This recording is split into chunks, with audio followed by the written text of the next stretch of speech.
Donc voilà, les températures ont été, on va dire, très douces actuellement. Et j'ai juste, comme vous pouvez voir, remis un paillage pour la partie hivernale, donc pour protéger. Et encore, vous voyez, certaines zones que j'ai laissées un petit peu à nu parce que j'avais des petits semis qui commençaient à repartir, donc je n'ai pas couvert. Mais partout ailleurs, vous voyez, j'ai remis donc le paillage. Et on peut voir que dessous, eh bien, il y a plein de vers de terre qui sont en train de travailler le sol. Donc ça, grâce à ces températures qui sont encore très douces pour la saison. Allez, on se retrouve juste là au niveau des blade cards. Et vous pouvez voir que bien, voyage encore pas mal de blade cards. Alors il y en a certaines, voilà, comme celle-ci, qui, vous voyez, ont subi un petit peu les quelques gelées qu'il y a eu. Voilà, donc celles-ci, bon, ben, elles sont fichues, mais c'est pas très grave. Et on peut voir qu'il y en a encore plein. Je vais vous montrer. Hop, voilà.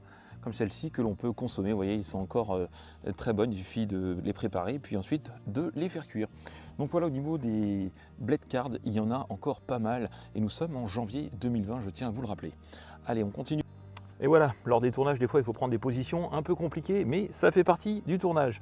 Alors ici, je voulais vous montrer bien mes carottes. Vous savez, j'en ai arraché une, voilà ici.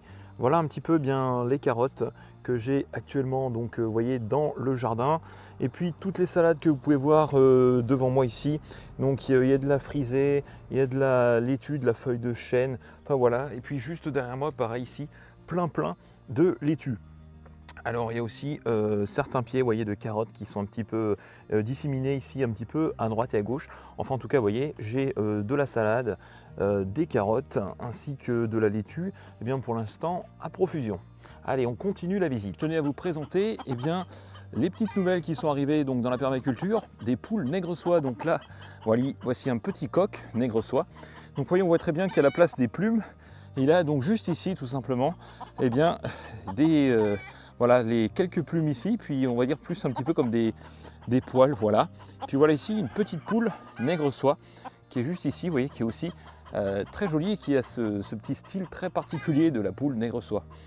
Alors pourquoi j'ai tout simplement choisi des poules nègre soie pour mettre dans mon système en permaculture? Eh bien, la particularité de ces poules, c'est qu'elles sont de très bonnes couveuses. Voilà. Alors, il faut savoir que ces petites poules, elles ont la particularité de couver très bien les œufs, et même les œufs d'oie, les œufs de canne, etc. Donc, eh bien, pour moi, ça va être des petites couveuses. Donc, voilà un petit peu à quoi ressemblent globalement ces petites poules nègre soie. Hop, alors je les relâche. Voilà. Donc, vous avez plus des poules nègre soie que j'ai donc mis en place dans mon système en permaculture. Donc j'aurai l'occasion de vous les montrer un petit peu dans d'autres vidéos. Voilà, donc j'ai actuellement 4 poules et un coq nègre soie, et donc je compte, enfin j'espère en tout cas, avoir aussi des poussins donc nègre soie, pour ainsi bien tout simplement pouvoir pourquoi pas échanger avec d'autres personnes pour éviter la consanguinité. Donc voilà un petit peu les nouveaux arrivants de la permaculture. Allez, on continue la visite. Voilà, ici vous pouvez voir le petit corridor dans lequel vont manger le petit coq nègre soie, la poule, ainsi que mes autres petites poules naines qui s'occupent tout simplement de nettoyer, de manger les escargots, les limaces qui se trouvent dans ce petit corridor. Alors là, voilà, elles n'aiment pas trop parce que je les surveille, elles le voient, donc elles ont tendance à se sauver un petit peu, mais vous pouvez les voir ici qui gambadent tranquillement dans ce petit corridor et qui vont s'occuper de manger, de nettoyer un petit peu tout ce qui peut donc s'y passer. Alors comme vous pouvez le voir, le corridor derrière, il y a un petit peu d'herbe, voilà, parce que j'ai eu l'occasion de remettre un petit peu de gazon donc pour le printemps. Donc j'ai semé ce gazon donc cet automne. Et donc là on peut voir qu'il a bien repris, donc ça va faire un petit parcours vert très sympathique pour mes volailles. Voilà, allez, on poursuit la visite.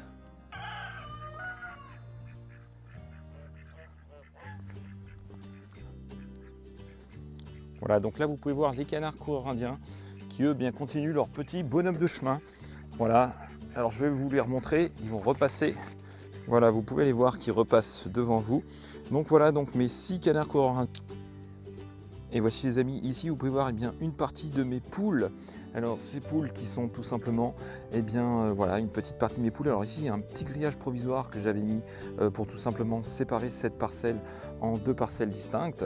Voilà, pour qu'ils puissent aller gratter. Comme vous pouvez le voir, elles ont encore plein d'herbes, elles ont de quoi picorer, trouver des différents insectes.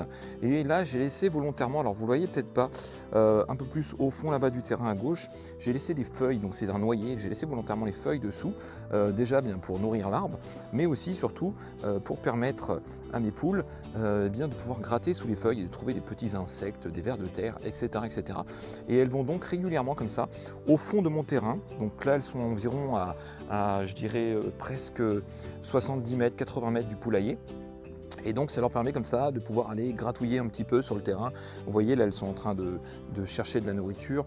On voit bien voilà, qu'elles sont vraiment très très heureuses ici. Puis elles ont donc presque 5000 mètres carrés, je le répète, pour eh bien, au total 14 poules. Voilà, donc ça fait quand même une belle surface pour ces petites poules. Allez, maintenant je vous montre la suite. Alors ici on se trouve eh bien, dans la partie qui est juste à côté du poulailler. Et là ici vous pouvez voir, eh bien, j'ai mis une bonne couche justement de foin au sol, donc c'était du vieux foin. Et on peut voir que les poules grattent dedans pour trouver des petits vers, etc. Donc le sol ici est totalement couvert, ce qui m'évite eh bien, quand je marche, j'ai les pieds au sec, vous voyez, j'ai pas les pieds dans la patouille.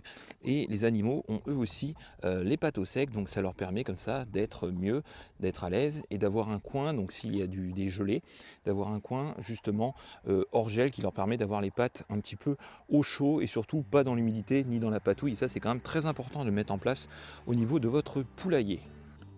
Et oui les amis, c'est pas encore le printemps, mais j'ai déjà une petite poule, vous voyez, qui est en train de pondre tranquillement. Alors là, je pense que je la dérange un petit peu. C'est une petite poule négrossois. Voilà, pour vous remontrer ces petites poules. Et donc je mets, vous voyez, au niveau du sol, et bien là, il y a du foin. Et elle a fait donc son petit nid tranquillement tout au fond. Et je crois même les amis que... Ah, voilà, je crois que je l'ai un petit peu dérangé. Et on va aller voir. Voilà, donc vous voyez les œufs. Donc là, j'en suis aujourd'hui à 9 œufs. Voilà, donc là, vous voyez, il y en a encore 2. Donc 2 œufs ici à ramasser. Et donc ça va me faire un total de 11 œufs. Voilà, pour cette journée. Donc là, c'est vraiment, on va dire, une grosse période. Au niveau de la ponte, là ça se remet un petit peu à pondre, et pourtant je tiens à le rappeler, je n'ai pas mis en place de système de lumière pour la partie nocturne, donc uniquement la nourriture. Et voilà, donc là une petite case. Alors vous voyez que ici derrière là, j'ai mis une petite isolation, donc tout avec de la paille, donc c'est bien isolé, puis là c'est du bois, donc voilà, ils ont quand même une isolation qui est très conséquente, ce qui leur permet d'être vraiment tranquille.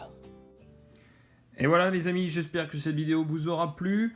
On se retrouve très bientôt pour de nouvelles vidéos. N'oubliez pas que vous êtes formidables. Allez, ciao les permaculteurs.